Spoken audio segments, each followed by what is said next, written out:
Hello again, everyone. What is up? Welcome to Survivor Now podcast. I'm Oli, and I'm joined by the wonderful Nina. How are you, Nina? I'm good. How are you? I'm doing well. And welcome to What Went Wrong, the new show that we're doing for Survivor AU, where we just talk about what went wrong for each castaway that's been voted out. And tonight, I think today is a very spicy one to do. So I'm actually quite thankful to be on for this one. So we'll just get straight into it, shall we, Nina? Yeah. I need to first get your initial reaction to the fifth castaway voted out of Survivor AU, Nash. What initial thoughts, Nash going? How do you feel about it? Not surprised. I was enjoying him strategically, socially, just from the production side of things. I was enjoying him, so I was hoping he wouldn't be gone this early. But being that he's been really the talk of the town, the Nash Rash, I'm not surprised by it. But I am happy with kind of how it ended because he never stopped fighting. And that's one of the big things that, while it's really difficult when you know that your back is up against the wall, to watch somebody continue to fight feels really good to see. Yeah, same. I'm not surprised. Like I kind of did see it coming, but there was kind of part of me that was like, "Ooh, could he do this?" And yeah, like overall, I mean, there was part of me that was like, surely he goes just a little bit further because this man is like going balls to the wall. I know production are there going, yes, please, please. Yeah. We've got a couple of comments in the chat. Gabe, we got back-to-back easy votes this week. We did, and true, he did bring entertaining TV. So I mean, I guess we'll just delve right into kind of this main segment. What went wrong for Nash? Nina, from your opinion, obviously a two-time Survivor AU contestant, what went wrong for Nash from your perspective? Yeah. So my first thought is these are all first time players, right?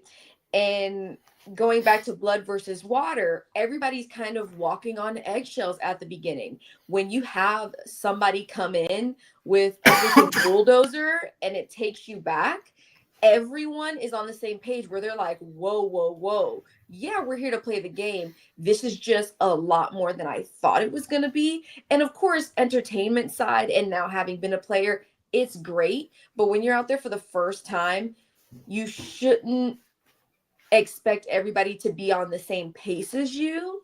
And I get why he did it, and I respect it as a player. But you still have 11 other people who you know for a fact aren't going to be on the same page as you. So that was the first thing that went wrong in my head, just a little bit too much too fast. And the reason I say that as well, every season, whether it's in Australia or not, there's almost always somebody where they're like, too much too fast. You know what I'm saying? So it's not, it's an old song that we've heard be sung a million times. Now, I did think that he was then navigating it really, really well. And then, just to compare him to somebody on the Brains tribe who may have blown up their game, they thought to themselves, I may have blown up my game. What can I do to reevaluate this? And we saw that done in thus far what seems to be an effective way. He, being, the whole idol thing and people kind of like, whoa, you're doing too much. Went to reevaluate his game, and I felt like it was just in a little bit more of an aggressive way. You're wanting people to catch up to start playing the game, because that's also something we're hearing a lot. I'm surprised no one's strategizing, nobody's playing yet. And I get that, having ants in your pants, but you also can't force it. And we also see a lot of people telling him to their face, why would I do that? I don't understand. That's your opinion, kind of thing. So I think he was doing a really great job at trying to reevaluate what his next steps are. I just don't think it was done in a way for the people he's playing with. Another season, another tribe may have been open to that, but being that he already came out strong and is continuing that way, because when he started crying, I was like, yes, This is what you need. You need to sympathize with them. You need for them to open their hearts to you. But then, of course, it goes back into like kind of telling them what to do and being like, he reiterates, he's a salesman. He wants to convince people to do things. That's great. But if he had stuck to the empathetic side of it, I think it would have been way more effective. Yeah, I couldn't agree with you more. It's just that adapting thing, especially. I think for me, the first thing that went wrong, why tell everyone about the idol? Like, for me, that was the big, like, as soon as that happened, I was like, as soon as we do this episode, my thing will be telling everyone about the idol. I understand there's ways to it, but I think I agree with everything you said, Nina, and Gabe said in the chat.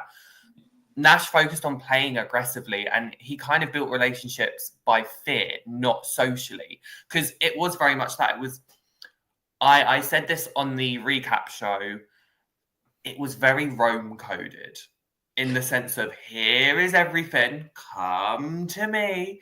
And it worked for that first vote because at the end of the day, people didn't want to be the first vote. Like, people didn't want to be the first person voted out. So if they see, oh, this man can do this. But once the idol was out of the way, it's like, oh, hasn't really got his protection. And then I think another thing that maybe slightly went wrong for him, which wasn't intentionally all him, was Zen going. Because even though, like, we saw in like the edit that Zen was kind of there, like, I still kind of want to blindside him, did it.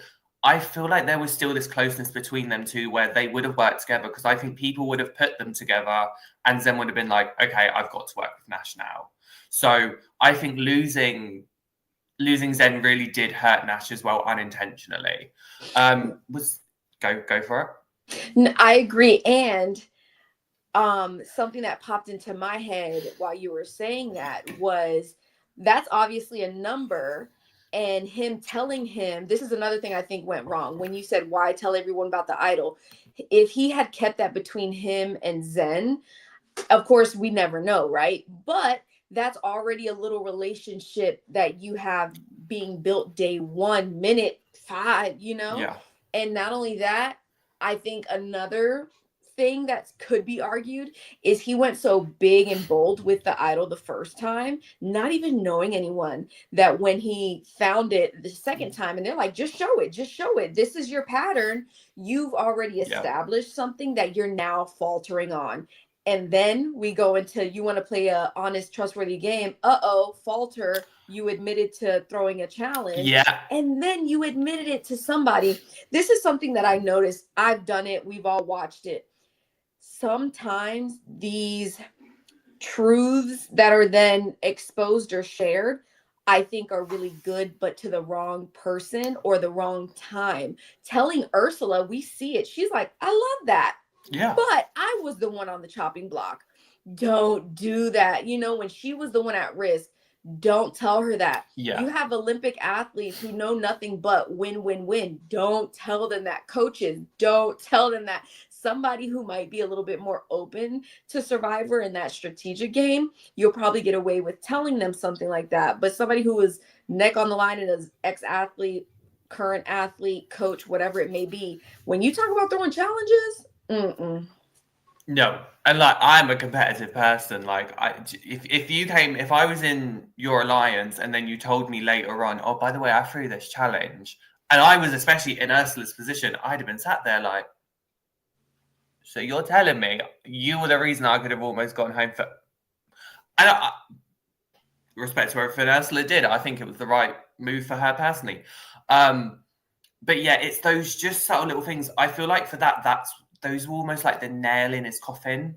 Like, revealing the throw the challenge, again, I think everyone made the good point. Had you told them beforehand, hey, I think we're going to throw this challenge, they could have been more on board with it. And then, yeah, it was... I actually think the play of pretending to find a second idol to create that chaos worked beautifully for him. But as you said, just show them. You did it the first time. If you don't do it the second time, it is that inconsistency that people will go, We've got a couple more comments in the chat that I really do want to show. Adrienne says, like the man, but was so bored. He's trying to brag to Jesse that he's the best social player. That is why I think that was another little nail in the coffin when he did it to Noonan and Paulie, and Paulie's reaction going, I just love the confidence you have. I was like, that's hilarious. And I actually like this comment from Sincere. I think his excitement got to him, another form of an emotional player. Would you kind of agree with that statement, Nina? Yeah, I would, because there's something that we've all heard. I've experienced myself. People having so much confidence in their capabilities in a specific area, i.e., his job, his day-to-day life, transitioning into this kind of contained environment, thinking it's going to work. And again, it did, but it did once. And Survivor's the kind of game where I'm like, camera's moving. I'm not doing it, guys, but I don't know what's happening.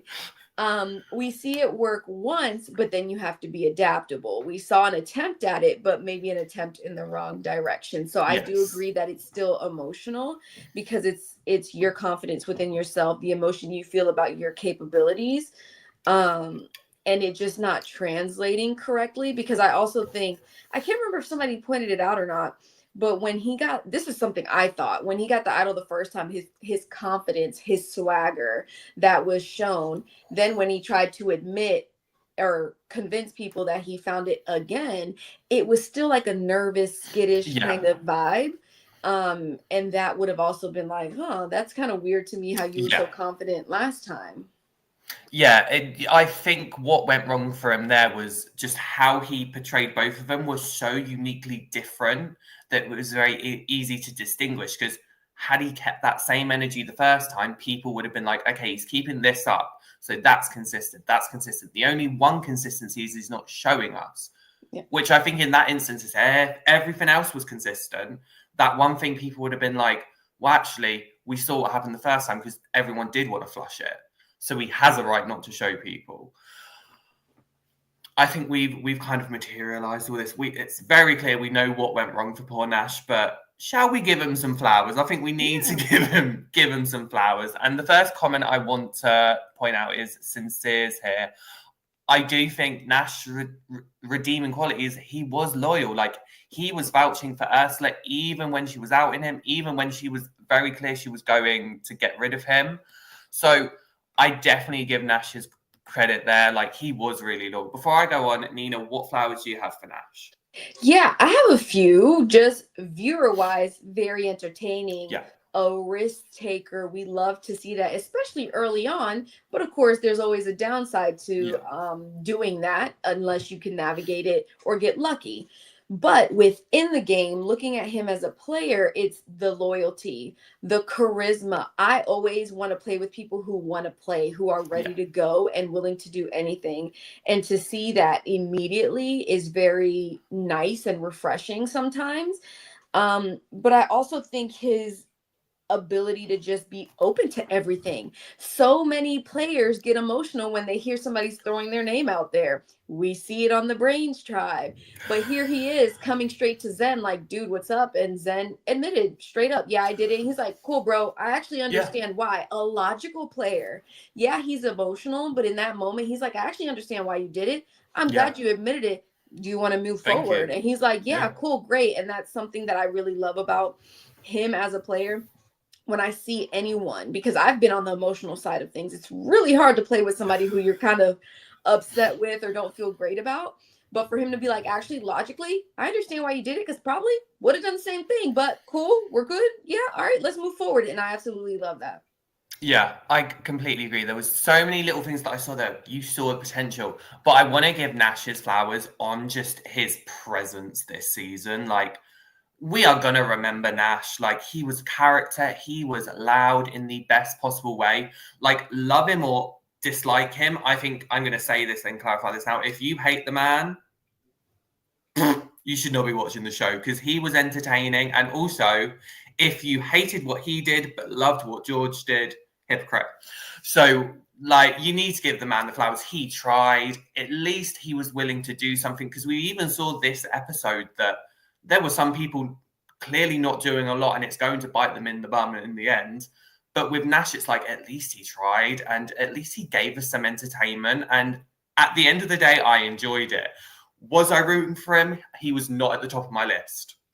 But I absolutely think he gave us a show. And we've seen it before. I said this when it was Kent's elimination. We've seen people leave early, really early in Australian Survivor and come back. The perfect example is Tarzan. So I could definitely see Nash coming back.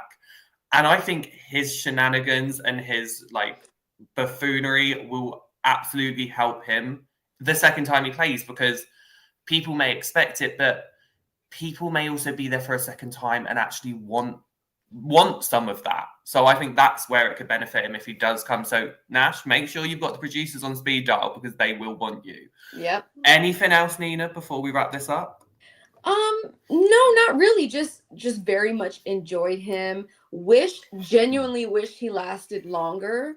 Especially like if there's a swap or anything, that is what I really, really wanted to see, how he would navigate, being with a new tribe, new individuals. I think it would have been very entertaining, especially because they would have, and all know that he showed up with an idol around his neck, to confront somebody like that when you were on the other side, to get the story about him. That also could have opened him up to a lot of new alliances and opportunities that I would have loved to have seen. Unfortunately, that wasn't the case. I do understand why.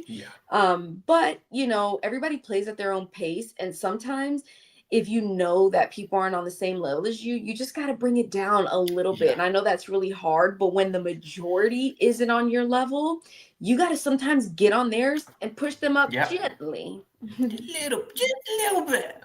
I love this comment from Sincere. I just have to show it. And I take this as a compliment, Nash. If Genevieve from 45 was that, she would have aligned with you 100%. And you know what? That is definitely a compliment. But as we said, Nash, we love you. You're welcome on the podcast at any time. But that is it for what went wrong. I just want to thank Nina for joining me as well, because this was going to be a fun one anyway. But just want to remind everyone, we've got 2 more coming up this week, and then we will have the recap show. Just got to plug this here, where myself, Matthew, and Valeria, possibly joined by a very special guest, we won't say who yet, will be joining us to recap the week 2 events. And already it's going to be spicy, considering we're going to be talking about Mr. Nash. So make sure you stay tuned for that. But for now, we will see you next time, and we hope you have a lovely rest of your day, guys.